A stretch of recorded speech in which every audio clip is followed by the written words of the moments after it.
السلام عليكم ورحمة الله وبركاته. يوم جديد وفيديو جديد. النهاردة بعد مداخلة مرتضى منصور بعد ماتش الزمالك وفيوتشر. هيخش مرتضى منصور بعد ماتش الزمالك وفيوتشر النهاردة، هيبقى عديم اللسان والادب كالعاده، وهيصرخ وهيصوت اكنه كسب الدوري العام، اكنه خد كاس العالم للانديه، اكن في انجاز تاريخي حصل للزمالك. هيشتم في الكل، هيشتم في الكل، هيقعد بقى يرص، هيشتم الخطيب ده اساسي، هيشتم سيد عبد الحفيظ، هيشتم في لجنه الحكام، هيشتم في اتحاد الكوره بقى بقوه النهارده، وهيرد عليهم ويقول لهم اللي انتوا يعني ايه ما بتتعاملش معايا، وهيشتم وهيسب بقى لكل الاعضاء اتحاد الكوره. هيشتم وهيسب في ممدوح عباس، هيشتم وهيسب في احمد سليمان العتال، هاني شكري، زاده، عبد الله جورج، شوبير.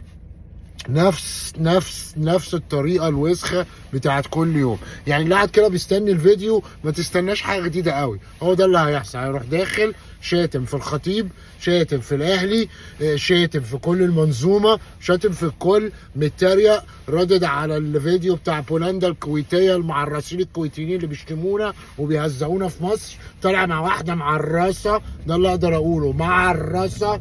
مش عايز اقول كلمه بالشين، مش عايز اقول كلمه بالميم. علقه واقفه جوه نادي الزمالك بفانيله نادي الزمالك المحترمه مع رئيس الزمالك، بتهزر وبتتعولق، بتهزر وبتتعولق، وهو ولا هنا.